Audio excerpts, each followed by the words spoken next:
अगर आपको वीडियो पसंद आए तो लाइक शेयर और सब्सक्राइब जरूर करें। Hello students, good morning all of you. आज हम पढ़ेंगे लंबाई का मापन, मेजरमेंट ऑफ लेंथ। तो सबसे पहले हम देखें लंबाई क्या होती है। तो स्पेस में किन्हीं भी दो बिंदुओं के बीच की दूरी को हम लंबाई कहते हैं। जैसे हमारे सामने ये बोर्ड है, तो बोर्ड के इस एंड से इस एंड के बीच की दूरी को हम बोर्ड की लंबाई कह देंगे, या हम बोर्ड के इस एंड से इस एंड के बीच की दूरी को चौड़ाई कह देंगे। तो हम देखेंगे आज कि हम लंबाई का मापन कैसे करें। तो लंबाई के मापन की दो विधियां होती हैं। एक होती है प्रत्यक्ष यानी डायरेक्ट मेथड, और दूसरी होती है अप्रत्यक्ष विधि यानी इनडायरेक्ट मेथड।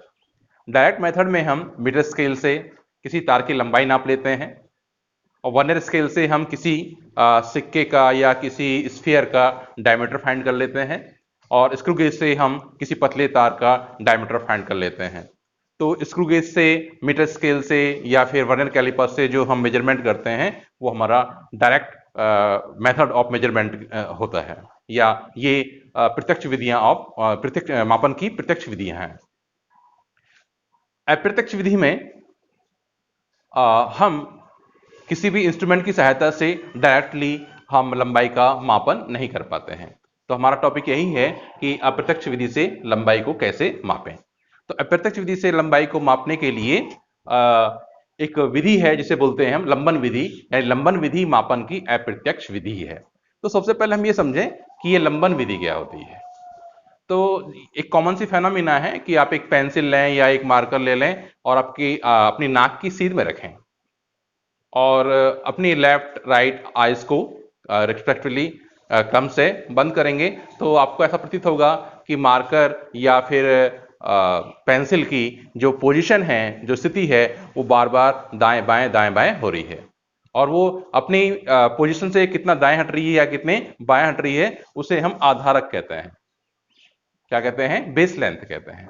और इसी कंसेप्ट का यूज हम आज किसमें करेंगे? अप्रत्यक्ष विधि में या लंबन विधि में। तो आइए शुरू करते हैं कि किसी ग्रह की दूरी हम लंबन विधि से कैसे ज्ञात करें, या किसी ग्रह का व्यास लंबन विधि की सहायता से हम कैसे ज्ञात करेंगे। तो आइए लेट्स कंटिन्यू लंबन विधि या पैरेलैक्स मेथड।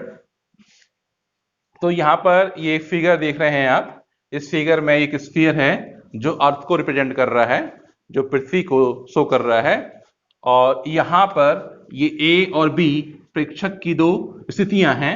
प्रेक्षक टेलीस्कोप की सहायता से इस ग्रह को एक बार यहां से ऑब्जर्व कर रहा है, और फिर एक बार पॉइंट बी से इस ग्रह को ऑब्जर्व कर रहा है।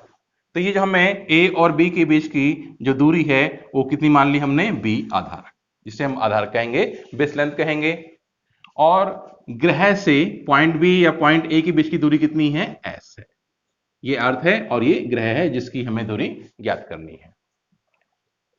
ये यहां पर बी और ए पोजीशन के रिस्पेक्ट में जो एंगल फॉर्म हो रहा है, जो कोण बन रहा है, उसे हम लंबन कोण कहेंगे, इसे हम पैरालैक्टिक एंगल कहेंगे।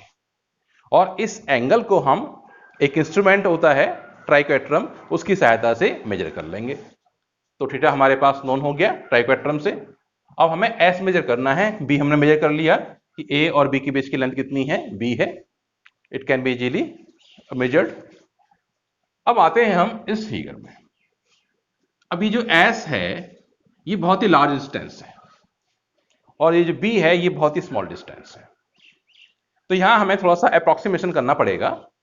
और अप्रोक्सीमेशन क्या करना पड़ेगा कि जो आर्क है ए बी, इसे हमें लगभग ए बी के बीच की जो दूरी है आधारक, उसके इक्वल मानना पड़ेगा। और ऐसा होता है कि लार्ज डिस्टेंस के लिए जो ये डिस्टेंस है ए और बी के बीच की, वो आर्क के बराबर होती है। तो आइए, तो कॉन थीटा बराबर क्या होगा? चाप बटे त्रिज्या। तो चाप कितनी है यहां पर? A B. और ये लगभग किसके बराबर है? आधारक के। कब है ये कंडीशन? कब आएगी? जब ये दूरी एस बहुत बड़ी होगी। तो उस केस में इस ए और बी के बीच की हम ये दूरी निकालें या ए बी की आर्क की लंबाई निकालें, इनका डिफरेंस बहुत ही कम होता है, ना के बराबर। ठीक है, इसलिए हम आर्क ए बी को ही क्या कह देंगे? आधारक कह देंगे। क्लियर बात? आइए, तो थीटा इक्वल टू क्या हुआ? बी अपॉन एस, या S equal to B upon theta. अब हमारे पास बी क्या है? नोन है। और थीटा हमने नोन कर लिया, किससे किया? ट्राइकेट्रम इंस्ट्रूमेंट से, जो पैरेलैक्टिक एंगल को मेजर करता है। या हम बी की और थीटा की वैल्यू पुट कर देंगे तो हमें एस की वैल्यू मिल जाएगी। यानी हमें ग्रह से सॉरी पृथ्वी से ग्रह की दूरी मिल जाएगी। और ये कौन सी विधि थी? ये अप्रत्यक्ष विधि थी। हम उस ग्रह पर जाए बिना ही हमने अर्थ से उस ग्रह की दूरी ज्ञात कर ली। तो ये हमारी थी अप्रत्यक्ष विधि, जिसमें हमने लंबन विधि की सहायता से किसी ग्रह की दूरी पृथ्वी से ज्ञात की। अब हम इसी लंबन विधि से कैसे किसी ग्रह का व्यास ज्ञात करेंगे, ये हमें देखना है।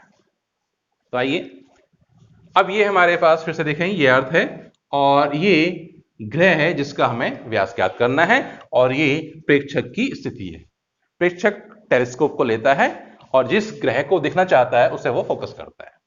टेलीस्कोप के अंदर ग्रह की फोटो आ जाती है, इमेज आ जाती है, और वो इस डायमीटर के इस एंड पर एक बार जो भी इसका टेलीस्कोप के अंदर एक वो होता है क्रॉस वायर, उस क्रॉस वायर को यहां फोकस करता है, फिर थोड़ा सा स्केल होती है उसको मूव कराता है, और फिर वो इस पॉइंट को एब्जॉर्ब करता है एडजस्टमेंट करके। ठीक है, तो ये अल्फा मिल जाता है। अल्फा मिलने से, और ये एस हमने फाइंड कर ली यहां से। ठीक है, तो अब अल्फा हमें मिल रहा है टेलीस्कोप की सहायता से, एस मिल गया हमें इस विधि की सहायता से, तो हम यहां से डायमीटर फाइंड कर सकते हैं आराम से। तो फिर वही देखें, ये क्या है? आर्क है, ये देख लें आप यहां पर। तो जब ये डिस्टेंस एस क्या होगी? बहुत ज्यादा होगी, तो उस केस में ये डिस्टेंस और या ये डिस्टेंस, ये दोनों क्या होंगी? लगभग इक्वल होंगी। या हम कह सकते हैं इस आर्क की लंबाई इस डायमीटर के इक्वल होगी, और उस केस में ये डिस्टेंस और ये डिस्टेंस लगभग बराबर होंगी।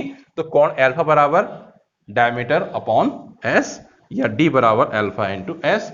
अल्फा की वैल्यू पुट करेंगे, एस की वैल्यू पुट करेंगे, तो हमें ग्रह का व्यास मालूम हो जाएगा, ग्रह का व्यास ज्ञात हो जाएगा। किससे ज्ञात किया हमने? लंबन विधि से, जो कि मापन की अप्रत्यक्ष विधि है। इसके अलावा हम केपलर का जो थर्ड लॉ है प्लैनेट्स का, उसकी सहायता से भी हम किसी ग्रह की पोजीशन या दूरी ज्ञात कर सकते हैं। आपने पढ़ा होगा या पढ़ेंगे आप 11वीं में कि T square proportional to R cube, इसकी सहायता से भी हम किसी ग्रह की सूर्य के रिस्पेक्ट में दूरी ज्ञात कर सकते हैं। Thank you.